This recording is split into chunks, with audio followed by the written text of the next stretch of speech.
Greetings from Snake Mountain Boat Works on Friday, October 27, 2023. We'd like to introduce you to a 1953 18-foot Chris-Craft Riviera, which is as about original as any Riviera that's ever been in the shop since we began business. She is really complete, really original for the most part. There are some major departures from originality, such as quite literally our hearts fell when she came in and we began going over her, as we do always, with the intake examination and evaluation of each project that launches at Snake Mountain Boat Works. And we discovered, you guessed it, fiberglass. But it didn't seem to be the ordinary shade tree mechanic kind of fiberglass that we have had to deal with over the years. In this case, this boat was fiberglassed up to the waterline very professionally. And actually, what is particularly interesting is that her owner, and her owner was the original owner, paid to have her the whole inside of the bilge is fiberglassed up to and including that trim board.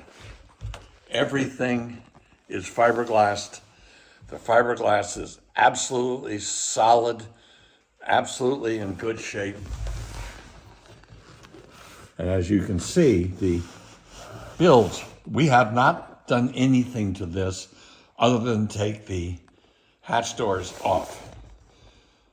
The bilge is absolutely spectacularly clean and unblemished. This boat has had one owner, and that owner has now passed her on to his son, and she hasn't been used, hasn't been run for quite a number of years. Nobody seems to be quite clear as to how many, but now is the time, as the next generation of this family gets to enjoy this Chris-Craft. Now is the time to strip her to bare wood above the waterline all the way around, fix one minor little bit of rot we've discovered, and that's along the inboard edge beneath the step pad on the port side. I mean, it's about 3/8 of an inch wide and the length of the pad. So obviously some water was trapped under there. This upholstery's original, but we don't think this finish is original because in order to do the boat the way we want to do it, without taking every single thing apart, we release the crash rails.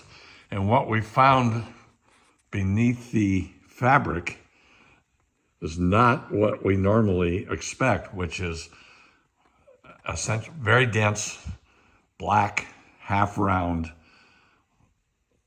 foam pads. Instead, we found small swimming noodles that had been cut very carefully, been sliced in half.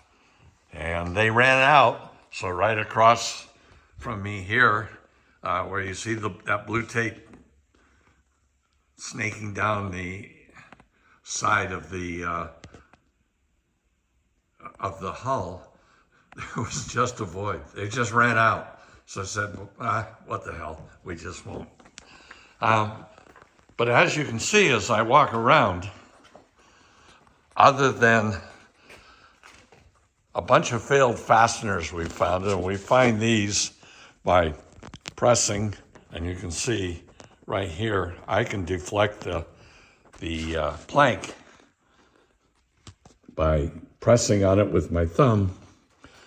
So we'll have to do some refastening. We will go through as we always do and randomly check fasteners and make sure that we don't completely redo the boat only to have the planks move all around the place. Next, we come to her engine. She is powered by her original K. The Mariners Museum provided a build sheet with an engine number and model, as well as all the other specs on this boat. And this plate is identical to the information on the build sheet. Now, here's a chance for a bit of a lesson. This engine has clearly not been run for many, many, many years, maybe even decades. If you have an engine like that, even if it hasn't been run for a year or 2 years, don't just hook up a battery and hit the starter, because you're liable to break your rings, destroy your cylinder walls, and ruin your water pump. Our procedure, and you notice that none of these spark plugs are connected. We back out all of the spark plugs and pour a healthy amount of Marvel Mystery Oil down each one. And then the water pump, we open up and fill it with soapy water. And then we take a hand crank like this one here and very gently try to roll her over. With the plugs out, of course, there is no compression, so she should roll smoothly. Well, these old engines, what you'll discover is that the cylinder walls are dry and the rings have set themselves against those cylinder walls. So in this case, we actually let the Marvel Mystery Oil sit for about half a day. And then Joe gently tried to turn the engine.